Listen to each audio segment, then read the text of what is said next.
Nació destinado a reinar sobre el imperio más poderoso del planeta. España, dueña de tierras que se extendían desde el Nuevo Mundo hasta Asia. Carlos de Austria llegó al mundo como el heredero perfecto, el primogénito del rey Felipe II. El futuro parecía claro y brillante. Las cortes europeas celebraban su nacimiento como la garantía de una monarquía fuerte durante generaciones. Era el niño que aseguraría la gloria del linaje de los Habsburgo.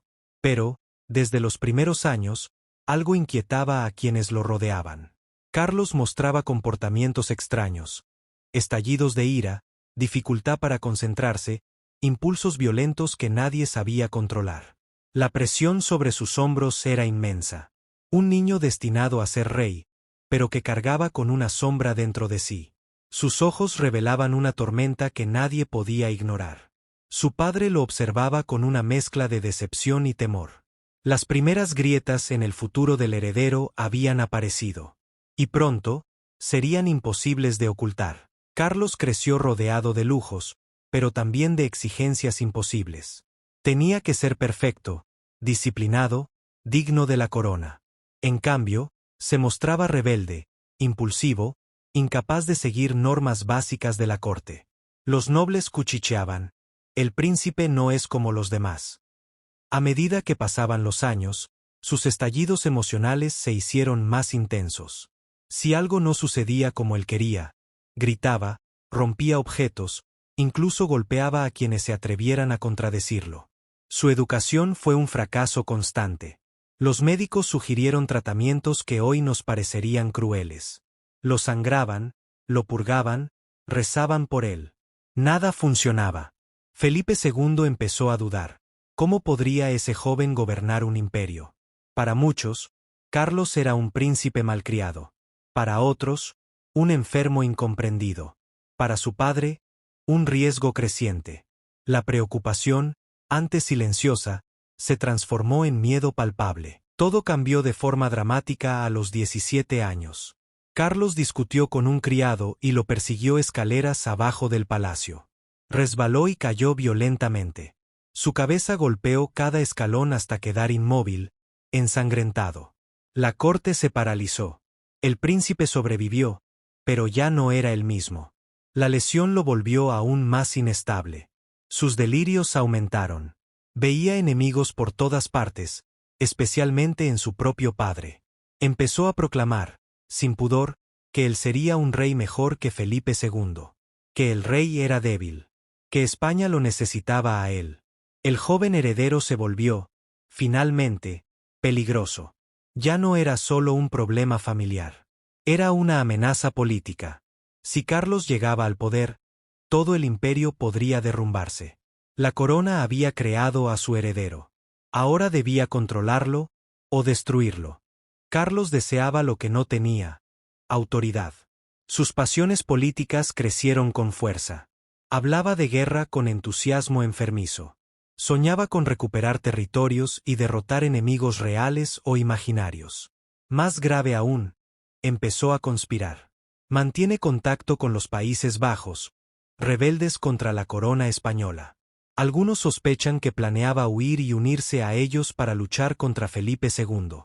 El rey recibió informes alarmantes. Su propio hijo intentaba actuar como enemigo del Estado. Carlos no entendía límites. Mandó castigar con brutalidad a un guardia que le negó la entrada a una reunión privada del rey. Ordenó que lo mataran, solo por no dejarlo pasar. Felipe II comprendió que ya no estaban ante un simple heredero caprichoso. Tenía frente a sí a un joven que podía incendiar el trono con un solo acto impulsivo.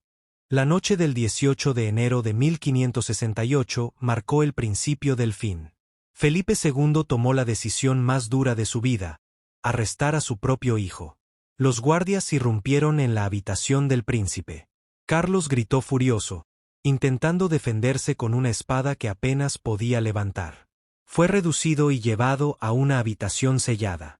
Ya no era el heredero de España. Era un prisionero real. Las órdenes del rey fueron estrictas. Nadie podía visitarlo sin autorización directa. Ni siquiera su propia madre. Los muros se cerraron como un ataúd en vida. Carlos golpeaba la puerta día y noche, exigiendo libertad. Pero en palacio reinaba un silencio sepulcral. Felipe II justificó la decisión diciendo que era por el bien del reino. Pero en su corazón, sabía que había destruido cualquier vínculo que quedaba con su hijo. El encierro fue una tortura lenta. Sin acceso al sol, sin actividad física, sin afecto humano. Le controlaban la comida. Le prohibían leer y escribir. Hasta sus pensamientos parecían vigilados. Los días se volvían eternos. Las noches, una pesadilla continua. Carlos gritaba insultos a su padre, hasta quedarse sin voz. Luego lloraba en silencio. La salud del príncipe se deterioró rápidamente. Fiebre constante, delirios, debilidad extrema. Mientras tanto, la corte respiraba aliviada. Ya no había riesgo de que el heredero tomara decisiones desastrosas. Carlos, una vez destinado a gobernar el mundo, ahora estaba atrapado en una habitación que se encogía cada día más. El príncipe se marchitaba, y el rey lo permitía. Felipe II había construido una reputación de disciplina y poder. Pero tras esa armadura se ocultaba un padre aterrorizado. Sabía que su hijo jamás sería un rey capaz. Sabía que su carácter impulsivo podía destruir el imperio en cuestión de meses. El rey tenía dos opciones: proteger al heredero o proteger a España. Eligió la segunda. Así, Felipe II se convirtió en el juez, carcelero y verdugo de su propio hijo. Los consejeros nunca olvidaron su rostro durante esas noches. No era la mirada fría del monarca, sino el tormento de un padre que sabía que había condenado a sangre de su sangre. Pero el reino debía sobrevivir. Y para el rey, la corona estaba por encima de cualquier lazo humano. El tiempo en cautiverio convirtió al príncipe en un espectro. Muchos pensaban que Carlos estaba poseído por la locura. Otros, que era víctima de una enfermedad hereditaria agravada por la presión extrema. Sin tratamientos reales, su cuerpo se debilitó. Se negó a comer durante días, luego devoraba todo con desesperación. Caía en episodios febriles, deliraba con fantasmas y conspiraciones. En su mente, el rey ya no era su padre. Era su enemigo. Algunos sirvientes aseguraron haberlo escuchado suplicar por perdón, y horas después gritar maldiciones contra la corona. La muerte parecía cada vez más cercana. El príncipe del imperio más poderoso del mundo vivía como un alma en pena. El 24 de julio de 1568, tras meses de encierro, Carlos murió en su habitación. Tenía apenas 23 años. La versión oficial habló de enfermedad agravada por su debilidad. Pero muchos sospechan otra verdad. ¿Lo dejaron morir de hambre? ¿Lo envenenaron? ¿O simplemente lo abandonaron hasta que su cuerpo no resistió más? Felipe II no mostró lágrimas en público. No hubo homenajes. No hubo ceremonias majestuosas para despedir al heredero. El silencio fue la única respuesta. La corte respiró en paz. El problema había desaparecido. Pero con él, desaparecía también la esperanza de un reino unido por la sangre real. Tras su muerte, comenzó una campaña para borrar su nombre de la historia. Retratos escondidos. Documentos destruidos. Conversaciones prohibidas. El príncipe heredero se convirtió en un secreto vergonzoso. El pueblo apenas supo que había fallecido. Nadie habló de su sufrimiento. Nadie cuestionó al rey. Don Carlos fue enterrado no solo bajo piedra y mármol, sino bajo capas de silencio. La corona creyó que eliminando su memoria evitaría el escándalo eterno. Pero los secretos reales siempre encuentran una forma de regresar. Con el tiempo, investigadores comenzaron a preguntar lo que la historia quiso ignorar. ¿Quién fue realmente Don Carlos? ¿Un joven desequilibrado, condenado por su propia mente? ¿O una víctima atrapada en la red de poder de un padre demasiado cruel? Quizás Carlos necesitaba ayuda, no castigo. Quizás Felipe II eligió el camino más fácil, pero el más inhumano. El príncipe, que alguna vez fue el futuro de España, se convirtió en símbolo de una pregunta eterna. ¿Hasta dónde puede llegar un rey para proteger su corona? El legado de Don Carlos sobrevivió al intento de borrarlo.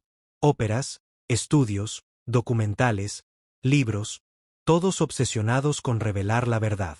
La historia que la corona quiso sepultar, hoy es una herida abierta en la memoria española. Carlos no fue un héroe. Tampoco un monstruo. Fue un joven aplastado por la responsabilidad, la enfermedad y el miedo de un padre que eligió reinar antes que amar. Aunque encerraron su cuerpo y apagaron su voz, no pudieron encerrar lo más importante: su verdad. Don Carlos de Austria, el príncipe olvidado de España, el heredero, que fue condenado por su propio padre.